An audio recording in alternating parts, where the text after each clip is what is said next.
primeira vez que nós temos no mundo um problema democrático, a gente pode dizer assim.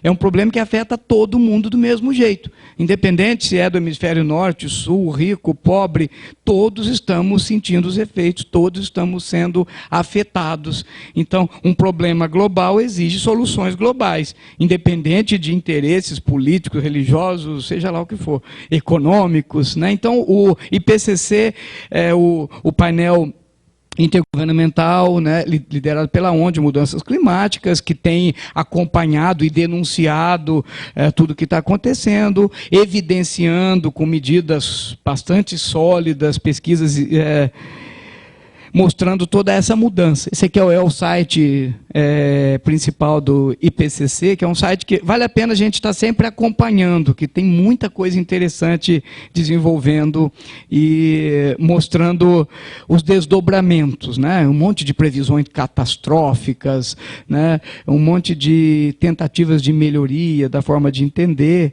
mas algumas conclusões básicas vão nesse caminho.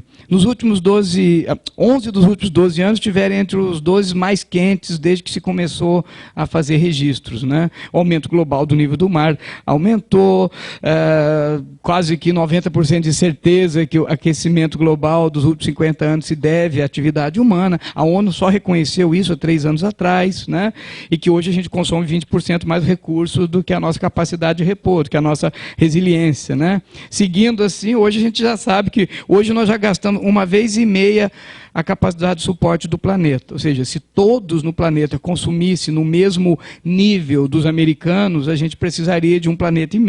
Até o ano 2050 precisaria de 2 planetas. É que isso está mal distribuído, não é do mesmo jeito, mas esse é o nosso volume, e sem falar essa cultura, que aí é um outro capítulo nessa discussão do consumismo versus o consumerismo. O consumerismo é o termo que se criou para falar do consumo consciente, para parar um pouco com essa história de compra e joga fora, como a Silvia Suzuki já tinha falado, né, de pensar mais no que estou comprando, o porquê da real necessidade. E claro que esse é um discurso que nenhum empresário gosta muito de ouvir, porque aí a gente precisa do consumismo, né? As empresas têm que vender, os bancos têm que financiar, vira uma roda, e se vem qualquer discurso para falar, opa, tem que pôr um pé no freio, tem que pensar muito antes de comprar, isso é um discurso que o capitalismo não vê com bons olhos. Então a gente começa a ver outros conflitos em outras esferas também, né? E um monte de desafios. Estima-se que ainda hoje 20% das pessoas do mundo vivem abaixo da linha de pobreza, definida pela ONU, $1 por dia. Tem 20% da população com menos de $1 por dia, sobrevivendo dessa forma, né? Na China, né, 1/3 da população em condições sub-humanas. É muito interessante ver essa realidade, né? E sem falar todo o desafio da inclusão social. Como tudo gera polêmica, né, a gente tem uma corrente bastante séria de cientistas conceituados também falando que isso é uma negação, que o mundo sempre passou por fases de aquecimento, de resfriamento, e que não é nada disso, que essa história de aquecimento global é uma fraude. Enfim, tem uma polêmica bastante grande, o que é interessante também, gera mais discussões, né? Seja como for, independente dessas críticas, o próprio Al Gore, que se tornou um dos líderes desse movimento, né, vendendo livros, palestras, filme, né, A Verdade Inconveniente, mas mesmo assim, o que fica é que o que importa é que nós temos que ter uma forma mais racional de aproveitar os recursos naturais, uma forma mais racional de consumir, né, e estão começando a surgir iniciativas interessantes, né, em vários lugares, seja por empresas, por prefeituras, por governos, né, tentando estimular um uso mais inteligente dos recursos naturais, né, desde um grande incentivo para reciclagem, que todo mundo conhece, até medidas mais interessantes, como compras coletivas, por exemplo, ou abrir mão da necessidade de posse, né? Isso é muito, muito comum em algumas cidades da Europa, por exemplo, com bicicletas. E agora Copenhague já começou a fazer com carro, por exemplo. um esquema onde você não precisa ter um carro para andar em Copenhague. Você aluga, tem vários pontos, você aluga e paga pelo número de horas que usou, ou de minutos. Pega em um ponto, deixa em outro, você tem uma espécie de um cartão onde debita o tempo que você ficou com aquele carro. Uma coisa bem mais interessante, bem mais sustentável. Coisas desse tipo começam a surgir como uma forma de trabalhar. O que implica hoje é que é uma nova realidade de negócio. Falar em sustentabilidade passou a ser a ordem do dia. O novo modelo de pensar em negócio. Tem muito livro, muita revista colocando isso, né?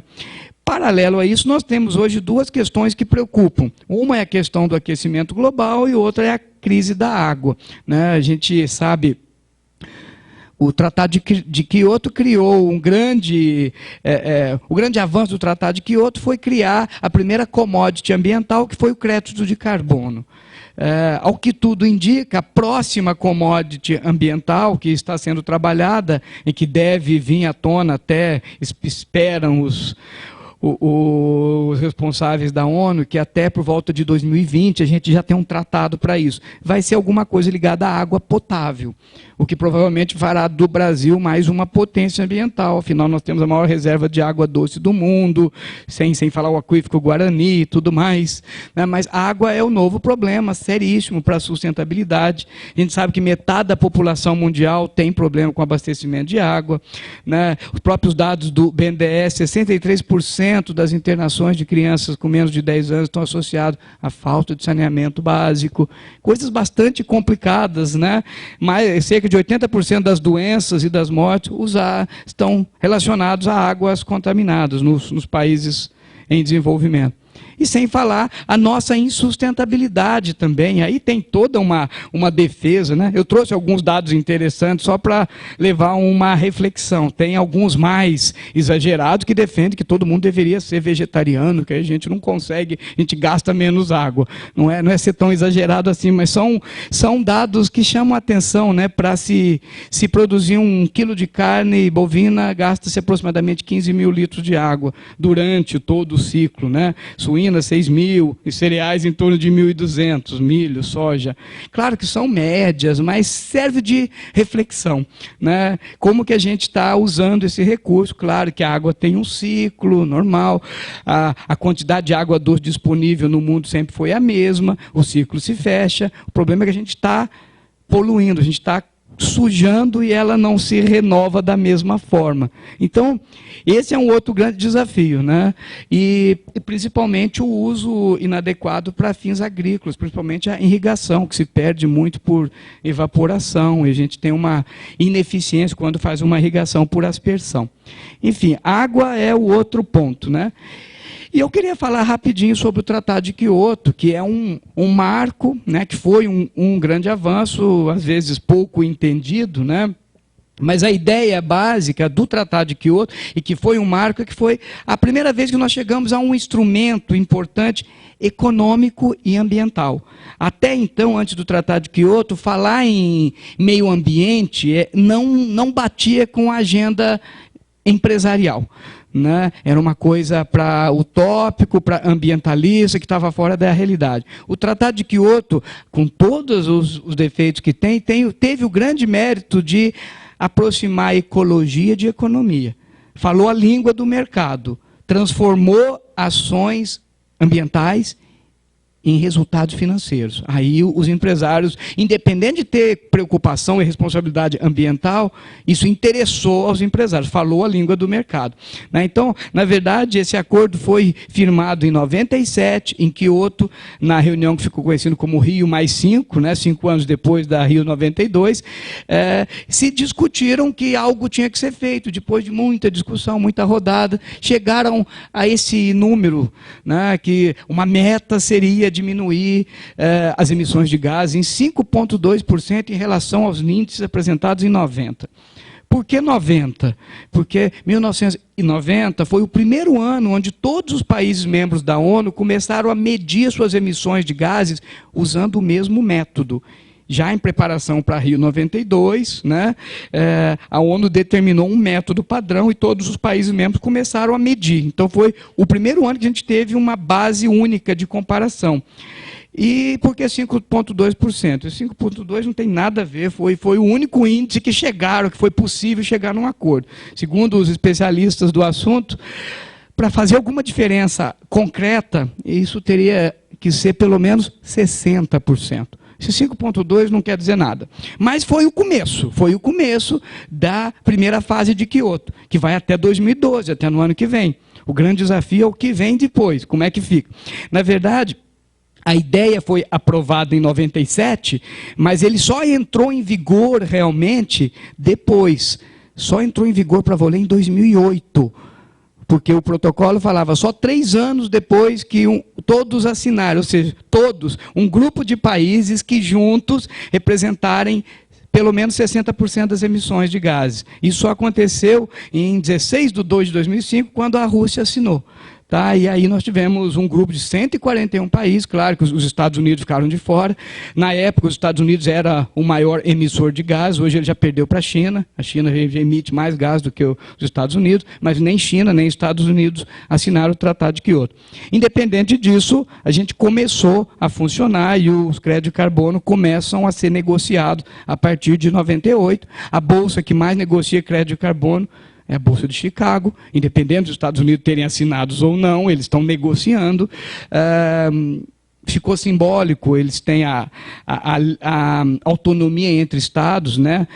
O então presidente Bush não assinou, esperava-se que Obama assinasse, também não assinou até hoje, porém o estado da Califórnia, pelo Schwarzenegger, assinou naquela época, eles têm essa autonomia. Então, a Califórnia é signatária do Tratado de Kyoto.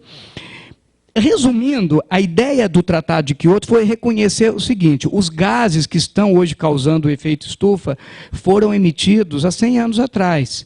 Não é nada novo. Ou seja, aqueles que emitiram primeiro têm mais culpa no cartório. Então, o conceito ficou interessante. Dividiu o mundo em 2 grupos de países. Países do anexo 1, que se industrializaram até 1960, e do anexo 2 de 60 em diante. Fixou-se metas diferentes. Aliás, eles não falam metas, falam em compromissos, né? Que foram esses aqui.